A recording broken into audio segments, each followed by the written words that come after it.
ओम श्री गणेशाय नमः। ओम गं गुरुवे नमः। ओम नमः शिवाय। शिवजी सदा सहाय। रुद्र संहिता द्वितीय खंड अध्याय 29। यज्ञशाला में शिव का भाग न देखकर सती के रोषपूर्ण वचन, दक्ष द्वारा शिव की निंदा सुन दक्ष तथा देवताओं को धिक्कार फटकार कर सती द्वारा अपने प्राण त्याग का निश्चय। ब्रह्मा जी कहते हैं, नारद, दक्ष कन्या सती उस स्थान पर गई जहाँ वह महान प्रकाश से युक्त यज्ञ हो रहा था। वहाँ देवता, असुर और मुनिंद्र आदि के द्वारा कौतूहलपूर्ण कार्य हो रहे थे।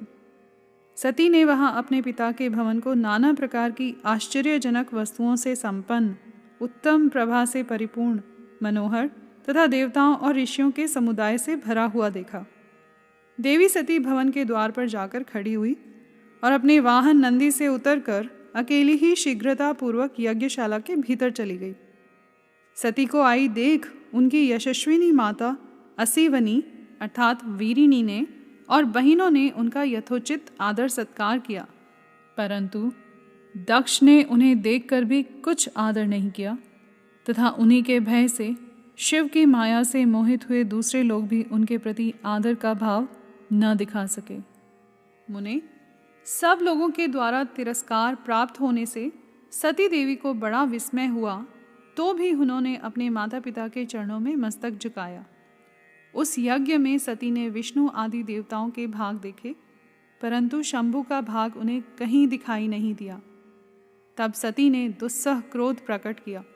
वे अपमानित होने पर भी रोष से भरकर सब लोगों की ओर क्रूर दृष्टि से देखती और दक्ष को जलाती हुई सी बोली।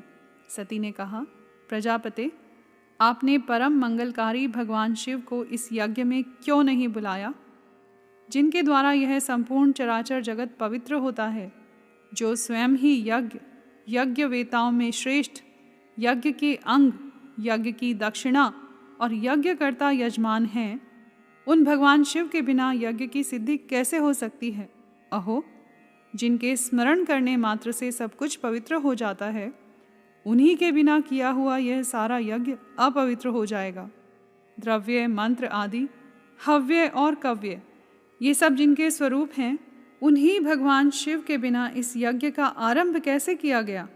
क्या आपने भगवान शिव को सामान्य देवता समझकर उनका अनादर किया है? आज आपकी बुद्धि भ्रष्ट हो गई है, इसलिए आप पिता होकर भी मुझे अधम जच रहे हैं।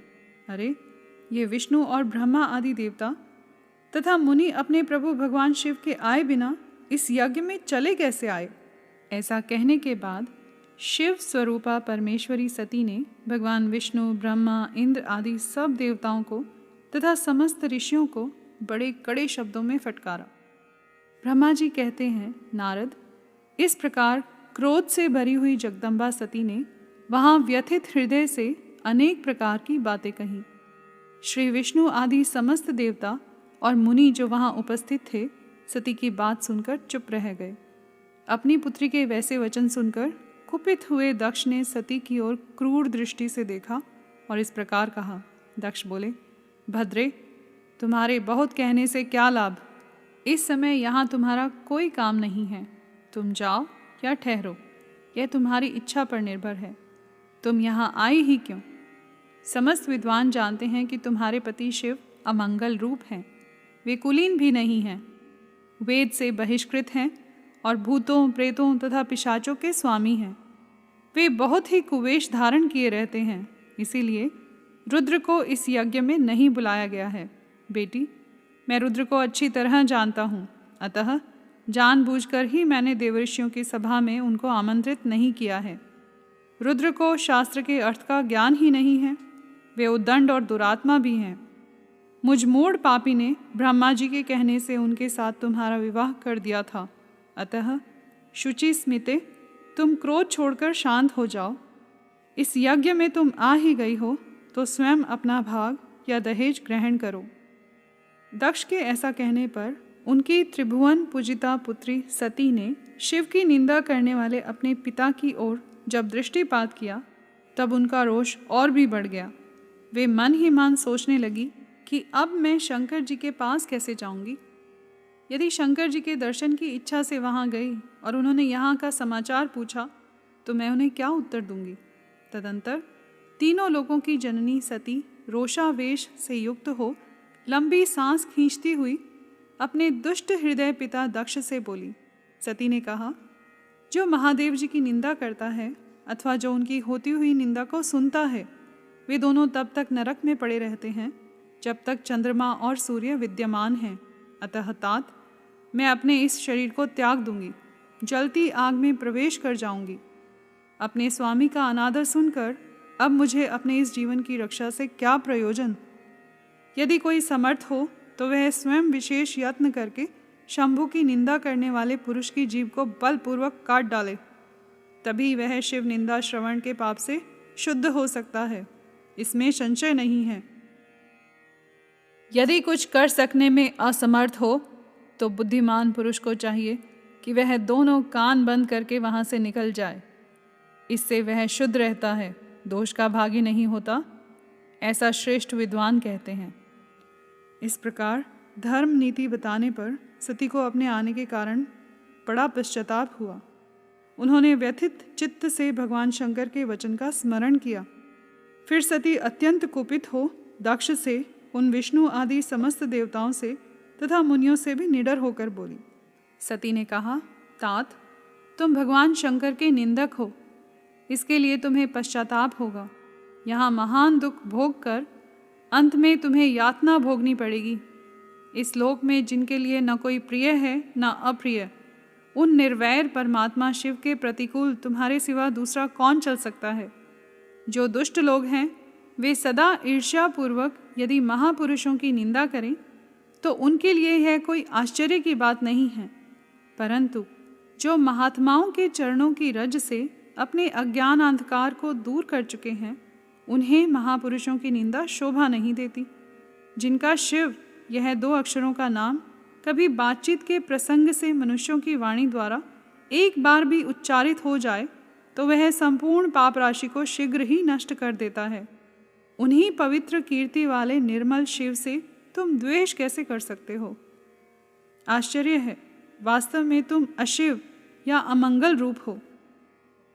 महापुरुषों के मन रूपी मधुकर ब्रह्मानंद में रस का पान करने की इच्छा से जिनके सर्वार्थदायक चरण कमलों का निरंतर सेवन किया करते हैं, उन्हीं से तुम मूर्खतावश द्रोह करते हो।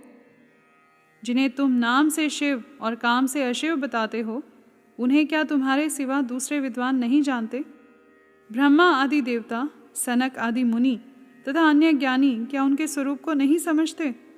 उदार बुद्धि भगवान शिव जटा फैलाए, कपाल धारण किए, शमशान में भूतों के साथ प्रसन्नतापूर्वक रहते तथा भस्म एवं नरमुंडों की माला धारण करते हैं। इस बात को जानकर भी जो मुनि और देवता उनके चरणों से गिरे हुए निर्माल्य को बड़े आदर के साथ अपने मस्तक पर चढ़ाते हैं, इसका क्या कारण है। यही कि वे भगवान शिव ही साक्षात परमेश्वर हैं। प्रवृत्ति और निवृत्ति 2 प्रकार के कर्म बताए गए हैं। मनीषी पुरुषों को उनका विचार करना चाहिए। वेद में विवेचन पूर्वक उनके रागी और विरागी 2 प्रकार के अलग अलग अधिकारी बताए गए हैं। परस्पर विरोधी होने के कारण उक्त दोनों प्रकार के कर्मों का एक साथ एक ही कर्ता के द्वारा आचरण नहीं किया जा सकता। भगवान शंकर तो परब्रह्म परमात्मा है, उनमें इन दोनों ही प्रकार के कर्मों का प्रवेश नहीं है। उन्हें कोई कर्म प्राप्त नहीं होता, उन्हें किसी भी प्रकार के कर्म करने की आवश्यकता नहीं है। पिताजी, हमारा ऐश्वर्य अव्यक्त है, उसका कोई लक्षण व्यक्त नहीं है। सदा आत्मज्ञानी महापुरुष ही उसका सेवन करते हैं। तुम्हारे पास वह ऐश्वर्य नहीं है। यज्ञशालाओं में रहकर वहाँ के अन्न से तृप्त होने वाले कर्मठ लोगों को जो भोग प्राप्त होता है, उससे वह ऐश्वर्य बहुत दूर है। जो महापुरुषों की निंदा करने वाला और दुष्ट है, उसके जन्म को धिक्कार है। विद्वान पुरुष को चाहिए कि उसके संबंध को विशेष रूप से प्रयत्न करके त्याग दे। जिस समय भगवान शिव तुम्हारे साथ मेरा संबंध दिखलाते हुए मुझे दाक्षायणी कहकर पुकारेंगे, उस समय मेरा मन सहसा अत्यंत दुखी हो जाएगा। इसलिए तुम्हारे अंग से उत्पन्न हुए सदा शव के तुल्य घृणित इस शरीर को इस समय मैं निश्चय ही त्याग दूंगी और ऐसा करके सुखी हो जाऊंगी। हे देवताओं और मुनियों, तुम सब लोग मेरी बात सुनो। तुम्हारे हृदय में दुष्टता आ गई है। तुम लोगों का यह कर्म सर्वथा अनुचित है। तुम सब लोग मूढ़ हो, क्योंकि शिव की निंदा और कलह तुम्हें प्रिय है। अतः भगवान हर से तुम्हें इस कुकर्म का निश्चय ही पूरा पूरा दंड मिलेगा। ब्रह्मा जी कहते हैं, नारद, उस यज्ञ में दक्ष तथा देवताओं से ऐसा कहकर सती देवी चुप हो गई और मन ही मन अपने प्राण वल्लभ शंभु का स्मरण करने लगी। यहाँ पर अध्याय 29 समाप्त हुआ। कर्पूर गौरम करुणावतारम संसार सारम भुजगेंद्रहारम सदा वसंतम हृदयारविंदे भवम भवानी सहितम नमामि।